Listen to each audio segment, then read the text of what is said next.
Hello children, how are you doing?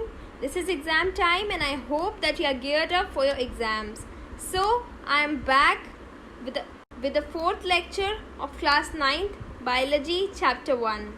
Before starting off with the lecture, I would like to thank all my subscribers for showing so much of love and support, and I hope that you'll enjoy this video also to its utmost.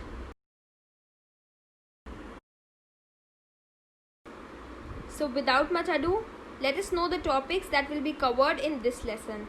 The first topic is transport across the plasma membrane. Then we'll come to know about active and passive transport. After that, we'll discuss diffusion and then the difference between diffusion and osmosis. So let us start, children. So the first slide discusses about the transport across the plasma membrane.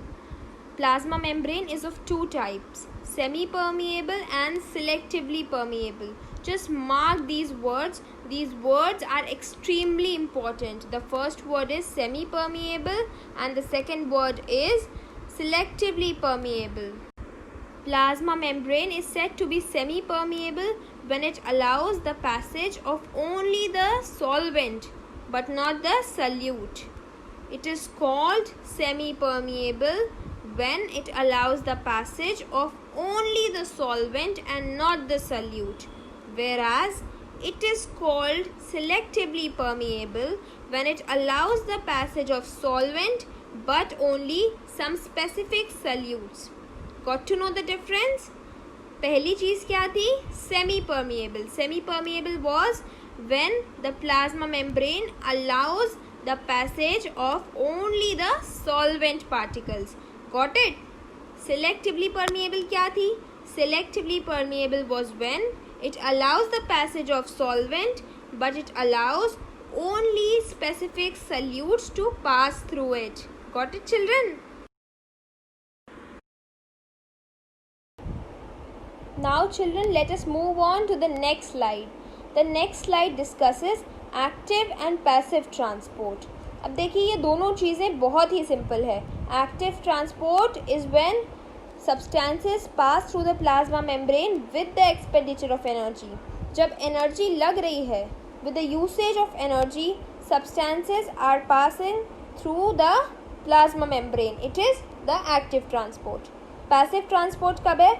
When there is no expenditure of energy, it is passive transport. As simple as that. See, active transport, active is जब energy होती है, then the person is active. So with the expenditure of energy, it will be called the active transport, and without the expenditure of energy, it will be called the passive transport. This is a very frequent question asked in your exams, so mark it down.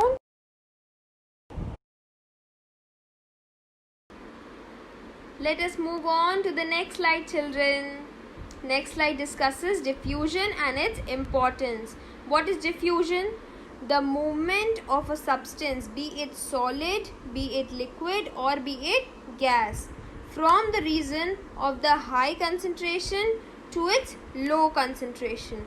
High concentration से low concentration substance की movement, be it solid, liquid or gas, is called diffusion.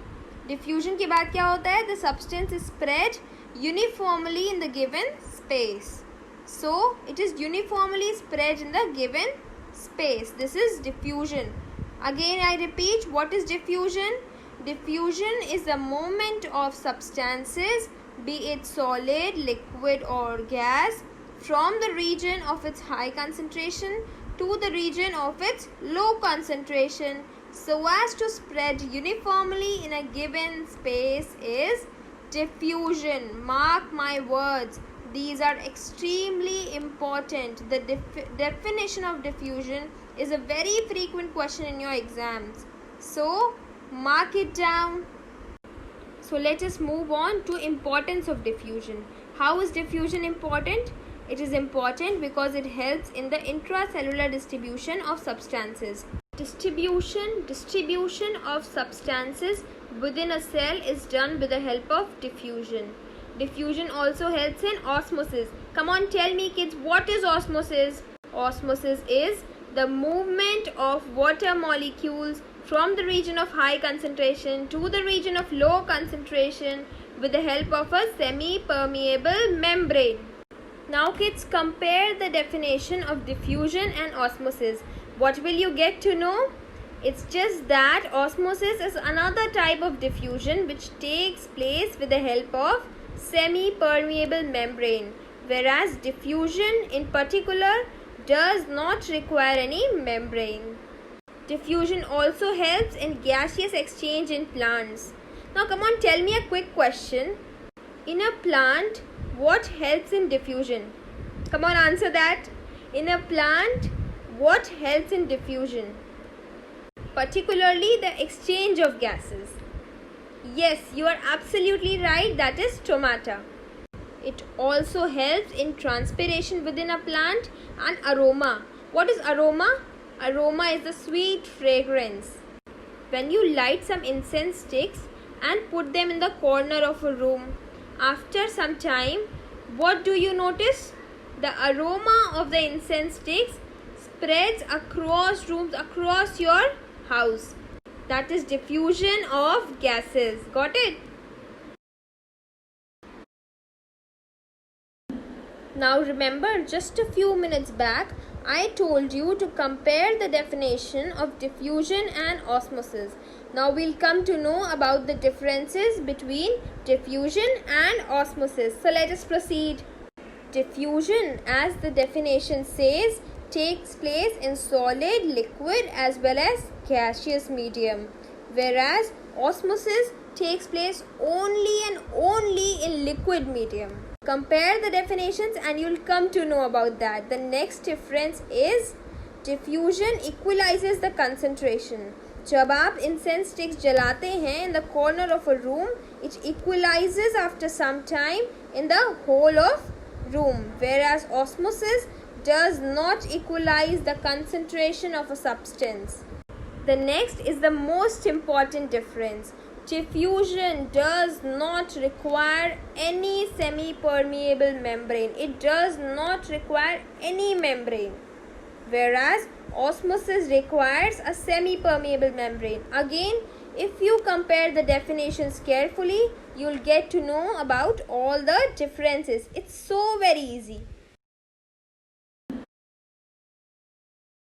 So children, here we come to the end of a short, crisp and sweet lecture.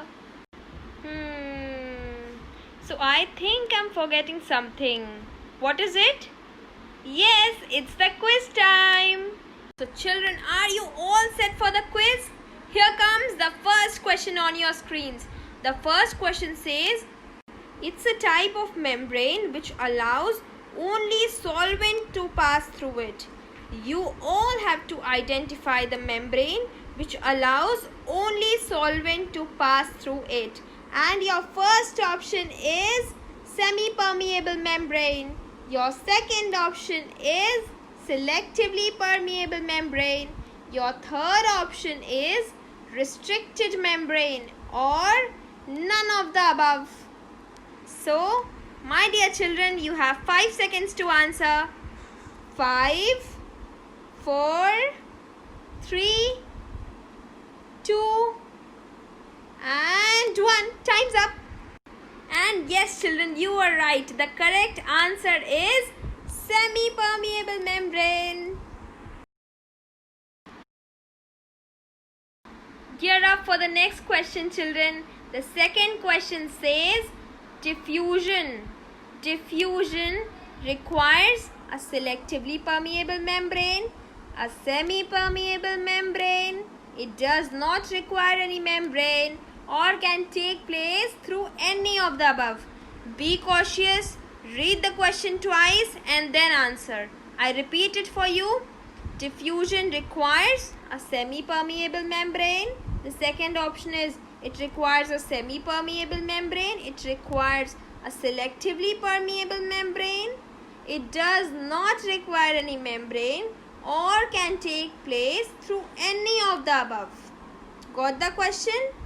Be cautious, read it twice and then answer. And your timer starts now. 5, 4, 3, 2, 1. And very good, children. It does not require any membrane. Very well done, my sweetest, my dearest children. Here we come to the end of the lecture. Bye bye. Take care and keep studying.